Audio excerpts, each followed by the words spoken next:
Selamat siang teman-teman semua. Mohon maaf jika suara saya agak sedikit menggema karena sekarang lagi hujan.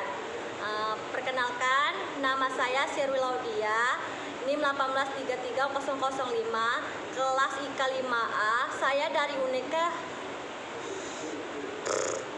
Halo semuanya, perkenalkan nama saya Sherwi Laudia, NIM 1833005, kelas IK 5A. Saya dari Universitas Katolik Musi Caritas Palembang. Di sini saya akan menjelaskan kelanjutan video yang kemarin. Tentang video yang kemarin masih dengan tema yang sama, tentang biostatistik penyajian data. Baiklah, mohon disimak.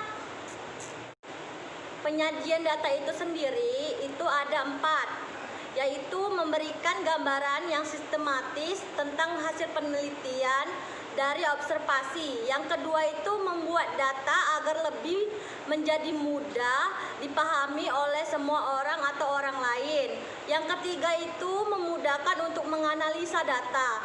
Lalu yang terakhir itu ada membuat proses lebih simpel, praktis, cepat dan lebih akurat. Lalu berikutnya ada cara penyajian data itu ada 3 macam. Yang pertama itu adalah pengertian dari penyajian data itu seperti yang saya jelaskan kemarin. Itu adalah salah satu kegiatan dalam pembuatan laporan hasil penelitian yang telah dilakukan agar dapat mudah dipahami dan dianalisa sesuai dengan tujuan yang diinginkan. Data yang disajikan harus sederhana dan jelas agar mudah dimengerti oleh banyak orang.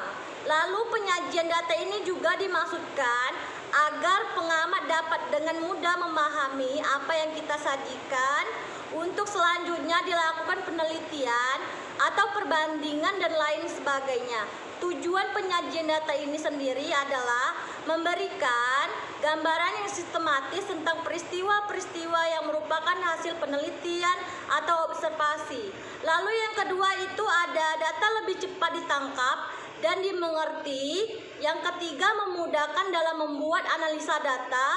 Dan yang terakhir itu ada membuat proses pengambilan keputusan dan kesimpulan itu lebih mudah, cepat dan akurat. Cara penyajian data ada 3 macam, yaitu yang pertama ada narasi, yaitu penyajian dari data hasil penelitian dalam bentuk sebuah kalimat. Lalu yang kedua itu ada tabel, yaitu kumpulan angka-angka yang disusun menurut kategori, misalnya berat badan menurut jenis kelamin, jumlah pegawai menurut pendidikan, jumlah penjualan menurut jenis barang dan daerah penjualan dan lain-lain sebagainya.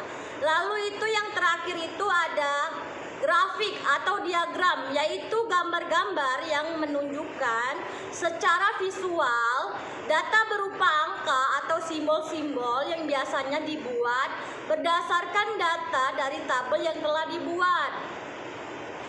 Baiklah, lalu penyajian data yang di dalam statistik ini sendiri adalah setiap peneliti harus dapat menyajikan data yang telah diperoleh, baik yang diperoleh melalui observasi, wawancara, kuesioner atau angket, maupun dokumentasi. Prinsip dasar penyajian data adalah komunikatif dan lengkap, dalam arti data yang disajikan dapat menarik perhatian pihak lain untuk membacanya dan mudah memahami isinya. Penyajian data yang komunikatif dapat dilakukan dengan cara penyajian data dibuat berwarna. Dan bila data yang disajikan cukup banyak, maka perlu bervariasi penyajiannya, tidak hanya dengan tabel-tabel saja. Lalu ada 3 jenis tabel. Yang pertama itu yang sering dikenal tabel satu arah atau on-way table, yaitu tabel yang memuat keterangan mengenai satu hal atau satu karakteristik saja. Misalnya data indeks prestasi dari 10 mahasiswa. Jadi 10 mahasiswa indeks prestasinya tuh berbeda-beda. Lalu yang kedua itu ada tabel dua arah atau two-way table, yaitu tabel yang menunjukkan hubungan dua hal atau dua karakteristik yang berbeda. Misalnya, data indeks prestasi mahasiswa yang dipengaruhi oleh partisipasi di dalam kelas. Tabel indeks prestasi mahasiswa yang dipengaruhi oleh partisipasi di dalam kelas itu sangat berbeda. Misalnya 10 mahasiswa tadi, indeks prestasinya kan berbeda, lalu partisipasi di dalam kelasnya pun juga berbeda. Yang ketiga itu ada tabel tiga arah atau three-way table, yaitu tabel yang menunjukkan sebuah hubungan tiga hal atau tiga karakteristik yang berbeda. Misalnya data indeks prestasi dan partisipasi di dalam kelas yang dipengaruhi oleh status sosial. Misalnya itu contohnya tabel data indeks prestasi dan partisipasi kelas yang dipengaruhi oleh status sosial tersebut.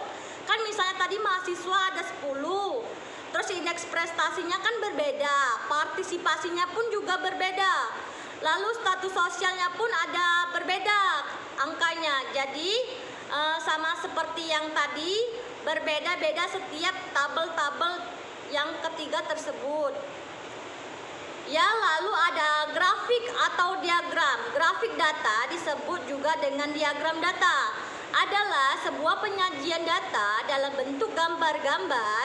Grafik data biasanya berasal dari tabel, dan grafik biasanya dibuat bersama-sama, yaitu tabel dilengkapi dengan grafik.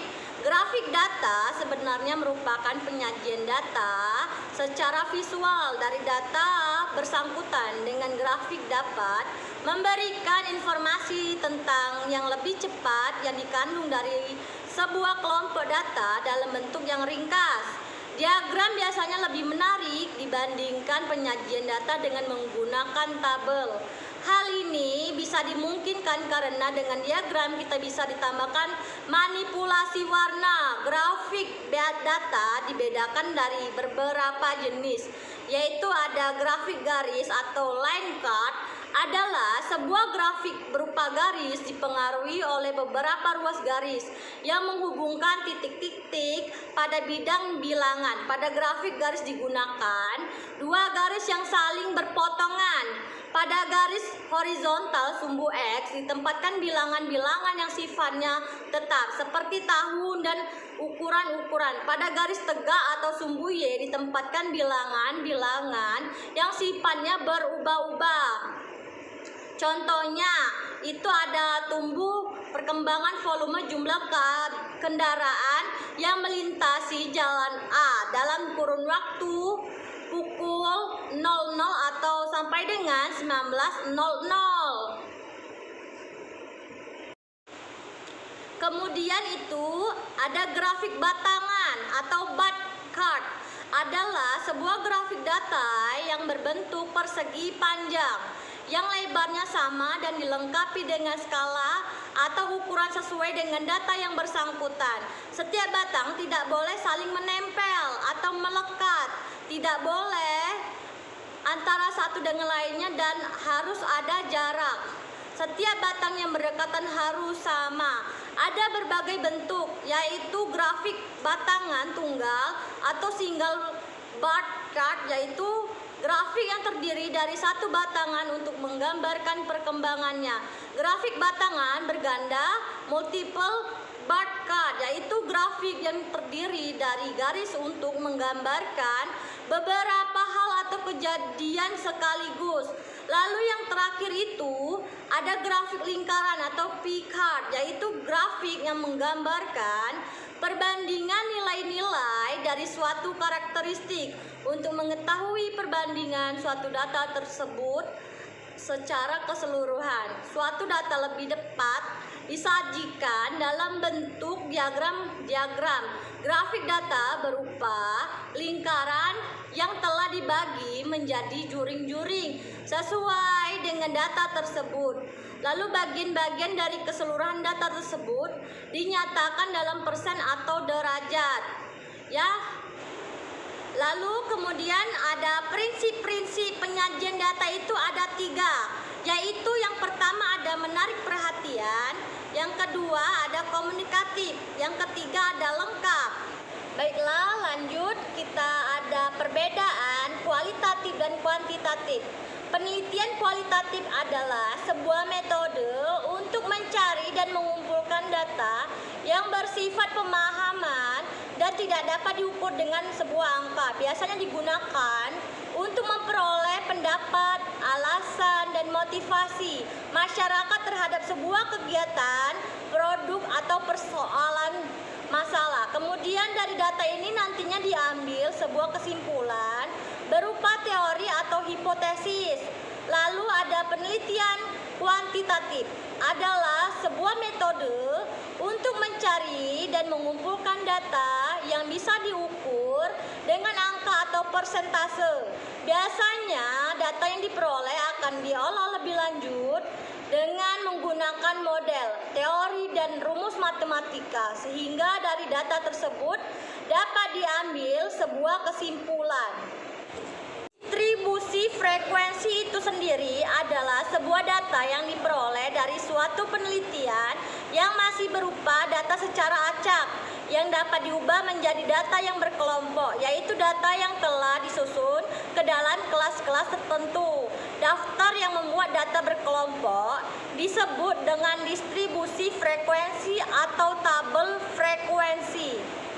Lalu kemudian yang kedua itu ada distribusi normal, yaitu merupakan distribusi dari suatu variabel acak yang berkelanjutan.